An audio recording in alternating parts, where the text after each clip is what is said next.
Vous savez, une faveur, même toute petite, peut parfois créer une sorte de dette invisible. On va décortiquer ensemble comment un simple geste de gentillesse peut devenir un levier d'influence super puissant. Et surtout, comment on peut apprendre à s'en protéger. C'est vraiment la question centrale. Est-ce que ce café qu'on nous offre ou ce petit service qu'on nous rend est toujours aussi innocent qu'il en a l'air? Pour y voir plus clair, on va revenir sur une expérience de psychologie assez fascinante. Alors tout commence en 1971 avec un psychologue, Dennis Regan. Il a imaginé un scénario tout simple pour observer un truc en fait très complexe chez nous, le sentiment d'obligation. Mettez-vous dans la situation. Deux personnes qui ne se connaissent absolument pas, réunies pour ce qu'on leur présente comme une expérience sur l'évaluation de l'art. Mais en réalité, le vrai test, il est sur le point de commencer. À un moment, l'inconnu, qui est en fait un complice de l'expérience, sort de la pièce. Il revient avec 2 sodas. Et il en tend un aux participants en disant simplement « J'en ai pris un pour vous ». C'est une faveur qui n'a pas été demandée, un petit cadeau totalement inattendu. Bon, une fois l'expérience sur l'art officiellement terminée, le complice passe à l'action.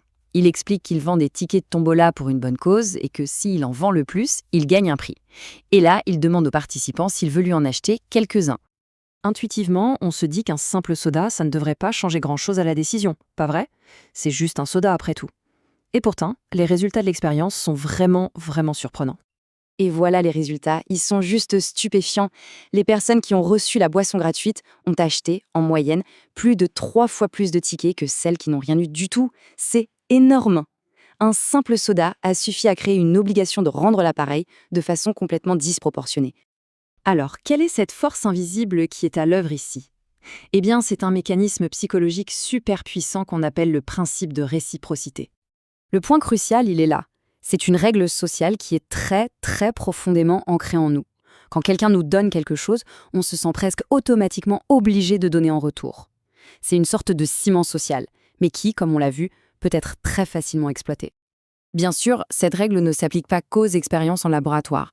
En fait, elle est partout autour de nous, souvent utilisée comme une véritable technique d'influence ou de négociation. Ces situations sont sûrement familières pour tout le monde. L'échantillon gratuit au supermarché, le café offert par un commercial avant de commencer à parler business. Ce sont en quelque sorte des petites graines de dette qui sont plantées. Et le truc, c'est que ça marche. En créant ce sentiment d'obligation, même s'il est tout petit, la personne qui fait la faveur fait pencher la balance de son côté pour la demande qui va suivre. C'est subtil, mais c'est incroyablement efficace. Bon, ok, maintenant qu'on a bien compris le mécanisme, la question c'est comment on fait pour ne pas tomber systématiquement dans le panneau? Heureusement, il existe une méthode assez simple. En fait, tout se joue en 2 temps. D'abord, il faut casser l'automatisme. Face à une demande qui suit directement une faveur, il faut s'accorder juste un petit instant de réflexion. Et ensuite, se poser la bonne question. Voilà la question clé. C'est vraiment celle-là qu'il faut se poser. Si on enlève le cadeau, la faveur, le geste sympa de l'équation, est-ce que la demande en elle-même a du sens? Est-ce que la réponse serait toujours oui? Si la réponse est non, eh bien voilà, on sait qu'on est sous l'influence de la réciprocité. Le simple fait de le savoir, ça permet de séparer la faveur de la requête. Et donc, de dire non à la demande sans se sentir coupable, en acceptant simplement la faveur pour ce qu'elle était peut-être, juste une tactique. Bien sûr, il faut nuancer tout ça.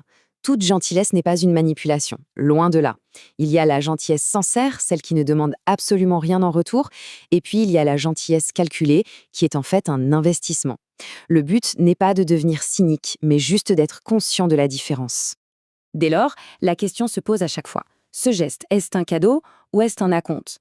Rien que de reconnaître cette dynamique, ça change tout. C'est vraiment la meilleure défense pour s'assurer que nos décisions restent véritablement les nôtres.